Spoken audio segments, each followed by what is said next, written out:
Hi, I'm Dawn Cavanaugh, APQS Education Director. If you've been enjoying the free patterns available on our APQS website, then you might have heard some of those patterns referred to a technique called paper piecing. Well, paper piecing can actually be done several different ways. So I wanted to review a little bit about one of the most common techniques that you'll find, at least in the patterns that we've been providing on our website. Let's first define what paper piecing actually is. Paper piecing is using a piece of paper, sometimes a piece of cardboard or even a template plastic, to help mold a shape and keep a particular piece of fabric in that shape so that it stays while you sew the particular strips together. Now that sounds kind of complicated. I didn't do a good job of explaining that, but let's talk about the different kinds of paper piecing, and maybe that will help clarify things a little bit. One of the things that have become popular and gained a resurgence these days is something called English paper piecing. You might have heard it abbreviated or seen it as EPP. Well, with English paper piecing, you actually take shapes that you have cut out. In this case, as an example, I've got some hexes to show you. With the hexagons, this is a common English paper piecing shape. One of the techniques is to use fabric glue and glue the fabric around a piece of paper in the shape that you're going to create. Another option is to use thread to baste it the same way. Then those two pieces are actually then whip stitched together. They're whip stitched by hand with a matching thread so that they come together and are held very tightly like so. Later, the basting is removed and the paper is taken out, and you have these wonderful, complex English paper piecing designs. Now, there are lots of books available on the market about English paper piecing. I've got one, for example, one of my favorites. For example, this one, English Paper Piecing, Flossie's Tea Cake's Guide to English Paper Piecing, is a wonderful one if you would like to learn more about the technique and even learn about fussy cutting to make your quilts look even more spectacular. Now, a second technique actually involves using freezer paper. With this technique, the freezer paper is adhered to the front of the fabric. Let me show you that up close here. In these two square examples, for example, I've cut a 3-inch square and fused it to the right side of my fabric. The actual freezer paper is cut to the size of my finished block, and then I've carefully trimmed 1/4 inch all the way around those. Then these two pieces, in this example, are lined up and matched together and then actually stitched 1/4 inch inside the traditional seam allowance. And then when you open it up, you'll see that your foundation paper pieces will be exactly aligned. Now, this technique is also common for people who do lots of applique. They will put that that piece of paper on the back side and pull their applique fabric around the freezer paper. Since the freezer paper has a waxy side, you can see that it is stuck to the fabric, which makes it a lot easier to hold it in place. That technique is very popular for some modern designs and skills, such as M.J. Kinman's beautiful gemstone quilts. She outlines this technique in great detail on her latest book called Gemstone Quilts, Creating Fire and Brilliance in Fabric Step by Step. So you can take a look at that if you're interested in making one of these fabulous looking gemstone quilts. Well, the technique we're going to learn today is foundation paper piecing. It's often one that's used when you're trying to do something more complex or even where the math may not quite work out correctly for you. The advantages of this type of paper piecing, in fact, many different types, is accuracy. It's amazing how accurate you can get by using those pieces of paper as your foundation. Difficult patterns become much more simple to attack. Here's an example. This particular block that you see here, this mariner's compass, is put together using a freezer paper foundation. And you can even hear it crinkling. That freezer paper makes it very stable and stiff. but it's going to be a lot of extra work to get that freezer paper out because it is a stiffer, not so pliable type of solution for something this complex. So accuracy really improves with that technique. Here's another block that's a quick example of that. When you look at the complexity of this block, if you're a newbie, you might be a little bit intimidated with this crossed canoes design, but it comes much easier when you start to use the foundation paper piecing technique. Now look at how accurate you can be right in the center and where all of those canoes cross each other using foundations. Pieces on the back that have been marked and labeled with letters in succession and built from the inside out. As you can see, there are a lot of great reasons to try foundation paper piecing. Accuracy, I think, is one of the most important and fun aspects of it because it makes me look like a great piecer even if I don't have the skill set just yet to be right on the money with that 1/4 inch. Another advantage is that it makes patterns that look really complex and difficult easier to do because it's simply broken down into smaller sections. And if you can stitch on a line, you can actually paper piece really easily. It's also very portable, at least English paper piecing is for the most part, since you can throw some of those little pieces into a baggie and take it with you wherever you go. Paper piecing has another advantage in that it helps stabilize your fabric, especially if you're working on a very complex block. So you can help make sure that biases don't give, etc. One tip that I want to share is, if possible, try and finish the outer edges of your block so that the straight of grain falls along the outer edge whenever possible. That'll help make sure that as you assemble the blocks into a quilt or a project, it doesn't have a lot of bias and stretch that can cause it to go wonky. And we machine quilters know how difficult it is to quilt wonky quilts. Well, let's talk a little bit about the different kinds of paper that you can actually use in foundation paper piecing. Several different commercial products are available for foundation paper piecing. It makes it more convenient in that the paper is a little bit thinner so that you can actually see through it, as well as it's easier to tear off the back of your quilt when you're finished. One of those happens to be Perfect Piecing Foundation Sheets. These are by June Taylor. That sheet is a little more transparent. It's hard, I know, to tell based on that camera, but when you look at it, you can kind of see my hand moving around on the back, so it's easier to center your fabrics. It also runs through a normal inkjet or laser printer. Another popular product is one that is actually from Carol Doak, a well-known expert in foundation paper piecing. Carol's foundation paper comes like this, and her paper piecing product looks a little bit more like newsprint. This is an example where I can show it to you. Not quite as opaque, or I guess it's a little more opaque, not quite as see-through as the previous one, but it definitely tears away much more easily. And it also runs through the printer just as easily. A third possibility is to use freezer paper.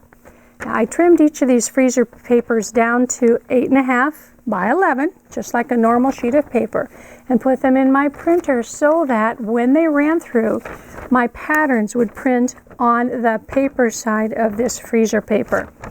This would be an example of what that looks like.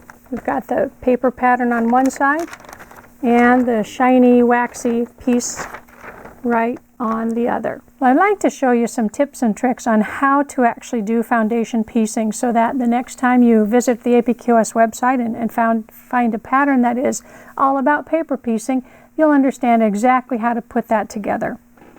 To help, I've created just a simple springtime candle mat or little tiny wall quilt that's based out of the EQ8 Electric Quilt 8 computer program. It has 4 blocks that look like pineapple tops to me, 4 tulip blocks for springtime. I'm tired of snow, how about you? And in the center block. One of the cool things about paper piecing is that even though the center block is based on a 9 patch, I made the quilt at a 12-inch size, which means that the center block, a 9 patch, needs to finish at 4 inches. Well, 4 inches divided into 3 pieces means that the math to create those 3 rows of squares and triangles is not what we're used to. It ends up being 3/16, for example. But with paper piecing, I don't even have to think about the math. I can simply print the design right on the paper, follow the stitching lines, and the block is going to come out to the right size that I need it to be. No math required. Well, I printed each of those pattern pieces onto foundation paper so that I can show you some tips and tricks to help you with your next foundation paper project. Let's get started. The first tip is to make sure that you set your sewing machine to a very small stitch. You want your stitches to perforate that paper very closely so that it's easy to tear off. I usually shoot for 20 stitches or so per inch, which on my machine reads to 1.5 for the stitch length. Second thing you want to do is use a thread that you can easily see, but that also blends well since you'll be stitching through your paper. It's hard to take out those tiny stitches, however, so take your time and remember that your goal is to just stitch on the line. You don't have to worry about 1/4 inch seam allowances. When you get to the edge of a block, see if I can hold this so that you can see. The second tip is that you make sure that even though the stitching looks like it stops here on the center of the block, I still have to put my blocks together. So each one of these has to have that 1/4 inch seam allowance around its perimeter. So when you're sewing a piece together, you want to make sure that you sew past the outer block's finished edge and go through that seam allowance to keep all of those held in place correctly. When you use paper for foundation piecing, you'll be working on the block basically from the back side.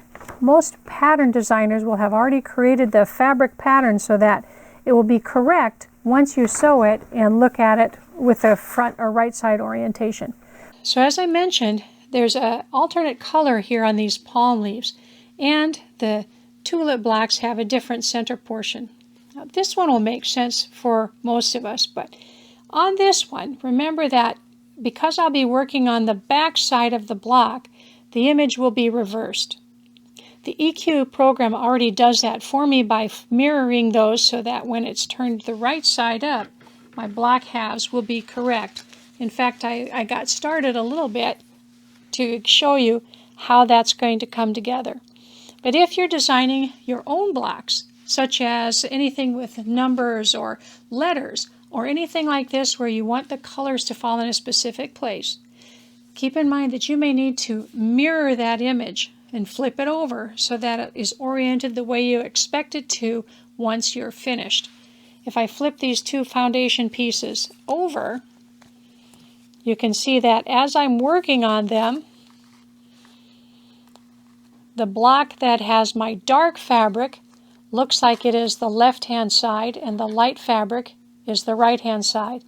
But once they're pieced together and they're flipped over, they're going to match my master.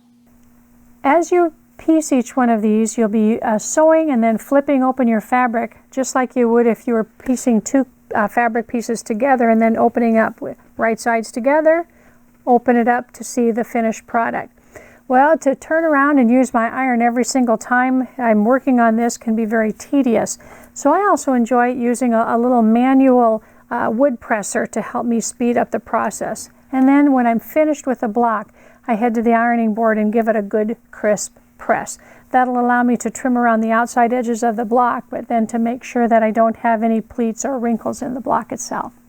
The one thing it will be more difficult to do is to take out a mistake. So it's important if you just take a little bit of extra time to make sure that things line up. It'll be a lot easier than having to rip things out. Because I'm stitching on a line and I wanted great visibility, I actually switched my foot to an open toe style foot. You can of course use any foot that gives you good visibility, but for me this works great since I'm not really worried about a 1/4 inch. I'm more following an actual line on my stitching. Of course, you're going to need a paper pattern for every single block that you're doing.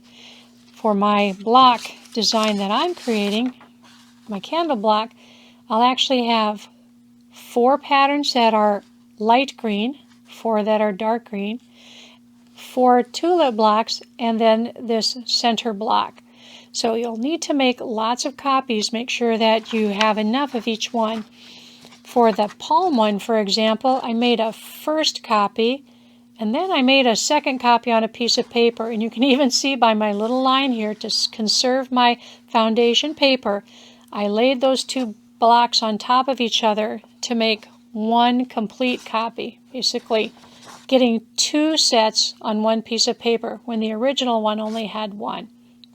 Now, of course, it's important that you check that your copier or your printer does make a true exact copy. So after you've tried this little tip, make sure that you lay this on top of your original and make sure that the scale is still 100% or it matches up with the size of your original pattern. So the block we're going to work on is this part of my little pineapple leaf shape. So as you can see, this is what it looks like to start, and when it's finished, we have our pineapple shape on the end. So the first piece, the A1, is going to be my background color. With foundation piecing, the design will be typically labeled in a sequence in the order in which you'll add your pieces, here from A1 all the way up through A7. So I'm going to take my A1 or background piece. By the way, I happen to myself be a little generous with fabric. I'd rather cut away a little extra fabric than worry about being too skimpy and not have enough to cover all the way out to the edges. We want to lay a piece of fabric under A1 to make sure that the whole piece of fabric covers everything under the A1 triangle. Now I could, of course, try and twist it a little bit to conserve my fabric and give me that 1/4 inch all the way around. Just be aware that as you do that, you'll be changing the grain line of each one of those pieces of fabric. So A1 falls underneath that. I'm going to need to take a piece of my green fabric and lay it on in such a way that when it is, get it in line with the camera here so that you can see, when it is sewn and then opened up, I have a big piece here, it's going to cover everything that falls under the next step, the A2 piece. And as you can see, I've got plenty it's going to go past. So I'll start with that and then show you some tricks on trimming to make it easier. Okay, so remember, we are going to be sewing on the number side, and these pieces will go underneath it, like so. So I'll grab my colored fabric, lay that underneath. Starting out with my first one so that I'm very generous. When it opens up, it's going to cover up A2. So I'm going to sew with my 20 stitches per inch all the way along the line between A1 and A2, coming just off into my seam allowance for the outer edge of the section. Now you can pin these if you want to. If you're being a little generous like me, it's going to be okay to just take it over to the machine, and I'm going to line those up here, and we're going to start off the edge and stitch right on that line.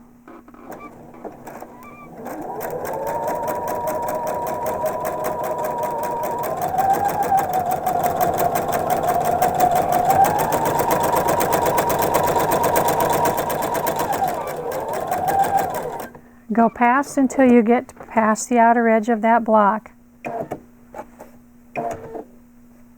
Let's raise up my foot, my needle.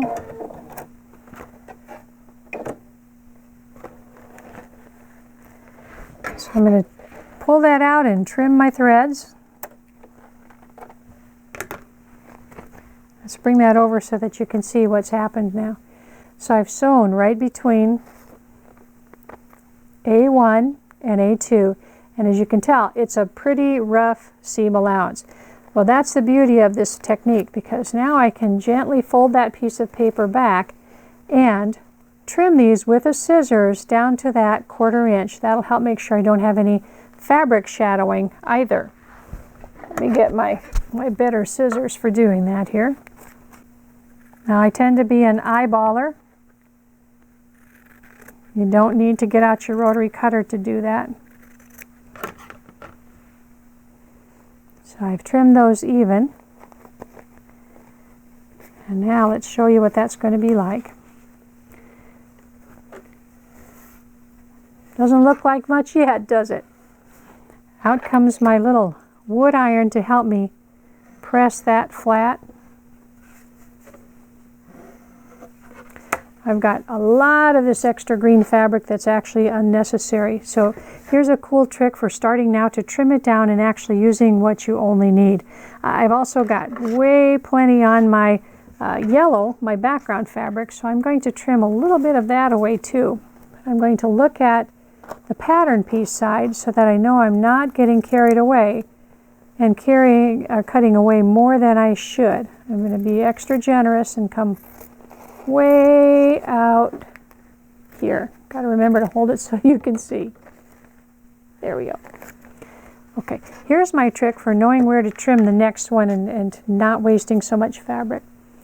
So I know that here's where I sewed the dark green color onto my background, and it's actually, when it's open, going to cover this section right here. So I open it up, and then I fold it back until I see that line for the next piece. Take a look. This is the section that's the green fabric's covering, and that next line is the seam line between it and the background piece coming. So I'm just going to finger press roughly along that line, which is where it will be sewn. And you see how that's going to look like that little wedge? That's going to end up being my little wedge here. And then I'm going to use that scissors, making sure that I've got my pattern out of the way. And I'm not cutting on the line. I'm not cutting on the line. I'm not cutting on the line. I am cutting, get it in the camera view here. Let's try this camera view.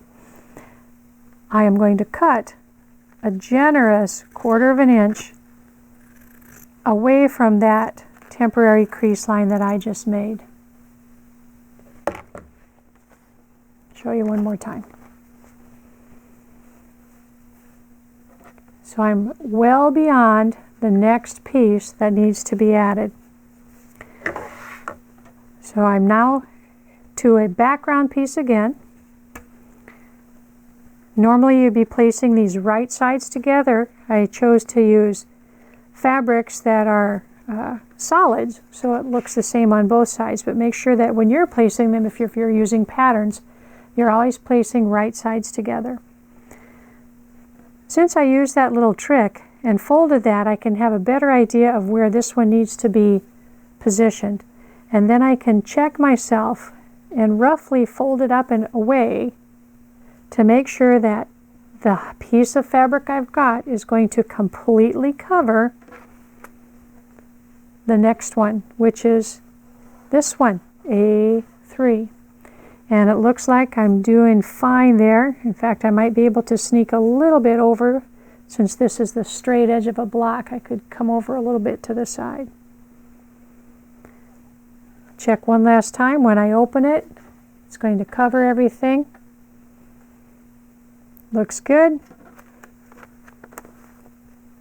Line it up, flip it over, and take it to the sewing machine to sew on the line.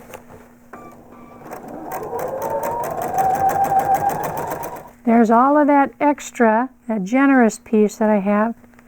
I flip the foundation paper out of the way so that all I'm dealing with is the extra seam allowance. And now I trim that down, eyeballing that 1/4 of an inch.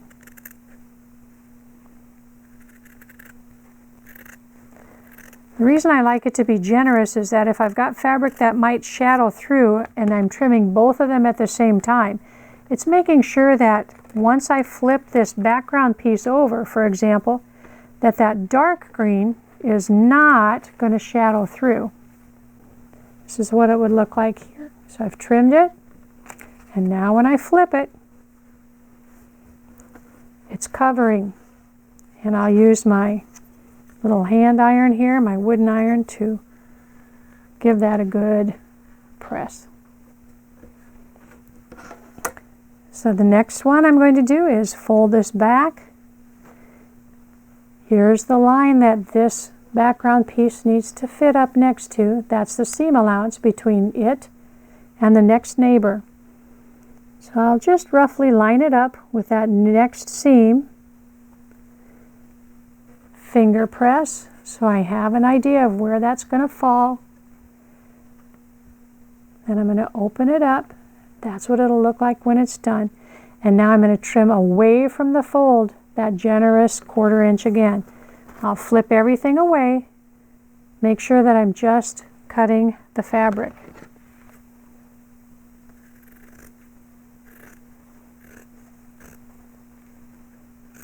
So I need another green piece.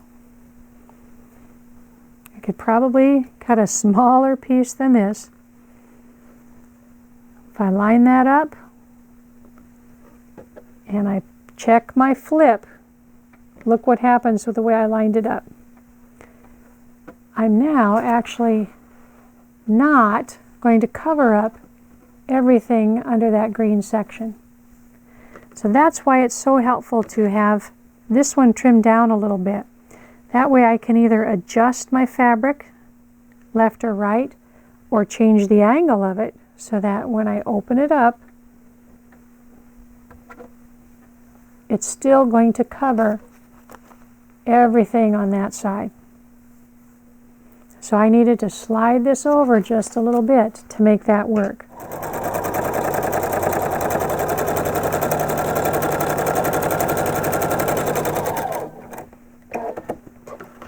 Trim my threads.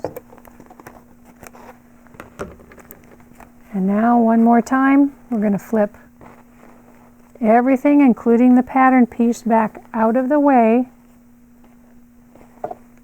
So all I have are those 2 generous seam allowances. And now I'm going to make sure that I trim those that 1/4 of an inch away.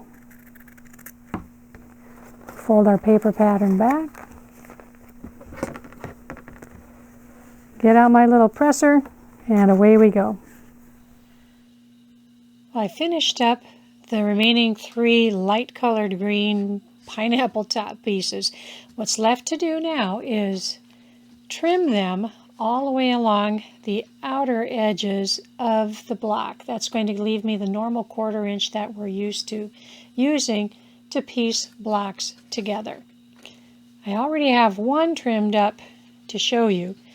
Now you can see with our trimming, take a look at how precisely and nicely those line up. Once those are sewn together, it's going to make a beautiful, perfect block. I used June Taylor's Perfect Piecing paper for the pineapple leaf shapes, but I'm going to try Carol Doak's foundation paper for my tulips. As I've mentioned, this paper is a little beefier, but it is a little harder to see through without holding it up to the light to see if I'm actually on target. But to give you an idea of how it works, I actually just have my phone flashlight on here. You can hold it behind there, and we'll set it down so I can do a better job here. There we go. So with some backlight, you can see that it is still possible to see through that. So you might need to work with a light in your room, hold it up to the ceiling light to make sure you can see that your square is placed correctly. Because then I will take my background piece, which is the A2, and it's going to have to line up so that this is the seam. So I could actually scoot this down a little bit. That square is plenty generous. give me a little closer to a 1/4 inch seam, and then line that one up underneath, because I will be sewing on the line between A1 and A2, and then this background piece will open up to make sure it's covered. Remember, I'll start past the actual seam line and then stitch right along the line and out past the edge through to the very edge of the block.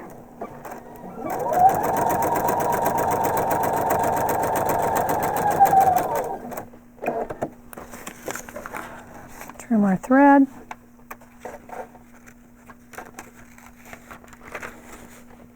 And then, whoo, that was a little crooked. Can you see that? Oh, let me get it into focus. Oh, guess what? That was just a little bit crooked. But I'm going to take a look and see if I open it up how I'm going to fall. Yes, my paper slid just a little bit, so I'm not actually going to line up here. So out comes my seam ripper, and I get to do it again. So as you're taking out those stitches, try to be careful that you don't tear the paper. I snipped through several stitches on the back, and now I can kind of pull this like a zipper to pull the rest of those loose. But now you can see that that paper is perforated, so I want to handle that with care since I'll be sewing over that same spot again.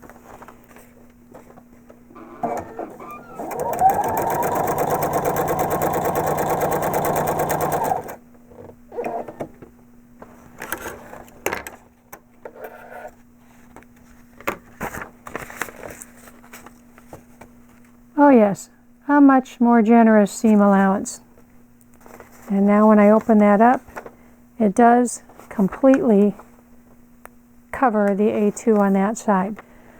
Ooh, there is one thing I did forget to tell you. This one is assembling a little differently from our palms, which tended to build just staggered, but this one added 2 pieces and now a 3rd.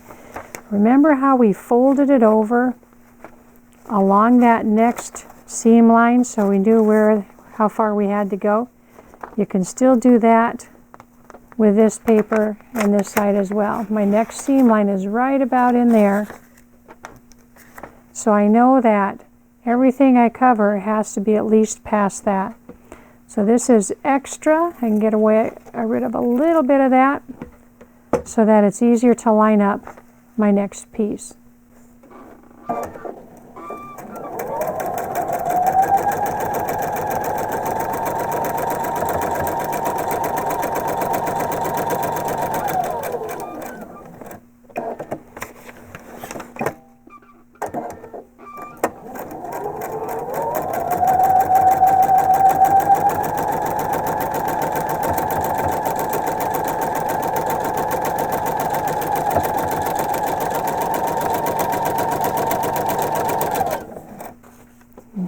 Now it's starting to look like a tulip.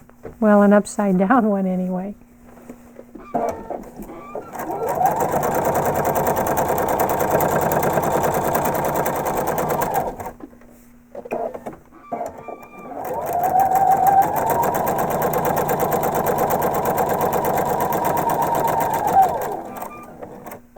Looks like we got ourselves a tulip.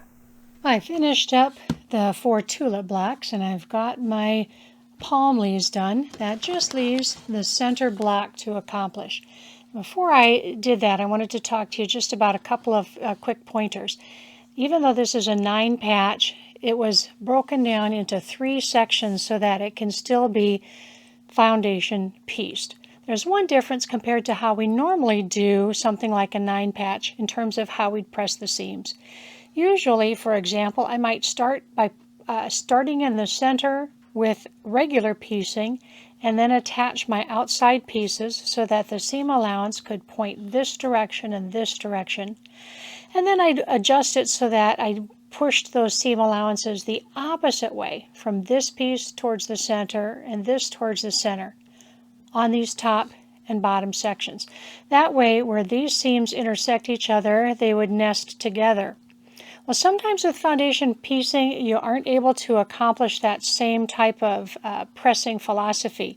So in this case, all of these in the center, C1, C2, and C3, will make the seams fall to my left. But notice at the top, we start piecing from this direction, A1, 2, 3, 4, and 5. So all of those seams will head this direction. And then the bottom, of course, is the same way, reverse again from the center.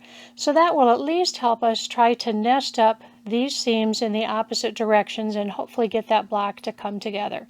So each section will be pieced separately, then they'll be joined together to form our last center block. I finished putting together that center block. So now you can hopefully see, if I tilt it up a little bit, that the seams in the center piece are heading to the right. The seams on the top are heading to the left as well as the bottom. So now I'll be able to put these together and nest those intersections just as if I was doing a traditional piecing method. I'm going to get this center block together, put the whole rest of the quilt together, and take a look at the finished top. As I join my center block and all the rest of the blocks together, I'm still going to use the same stitching line, but that's now, remember, 1/4 of an inch since I've trimmed all my blocks down. But I'm going to make sure that I stitch just on the seam allowance side of that dark line, which will give me that scant 1/4 inch that you're used to when you do your normal piecing.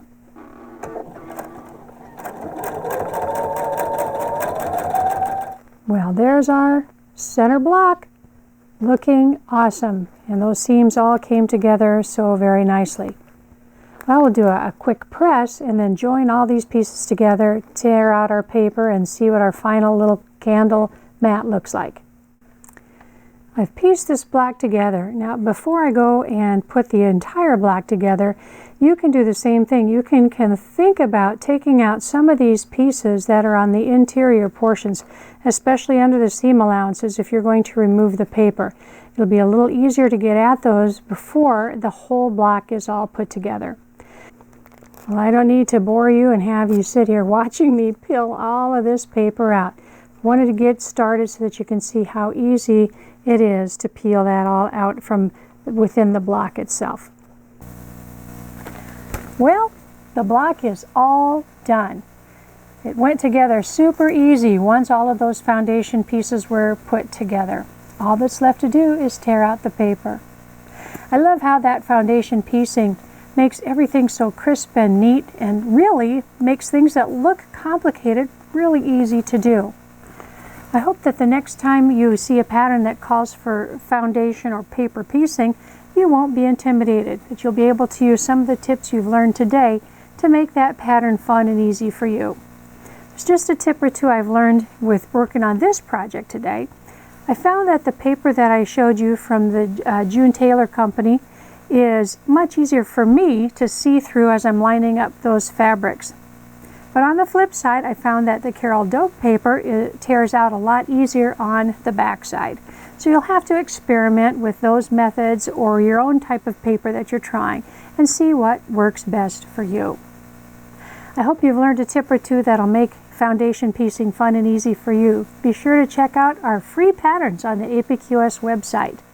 Like us on Facebook and follow us on Instagram and Twitter. We're excited to show you lots more things about quilting and long arm quilting too. We'll see you next time.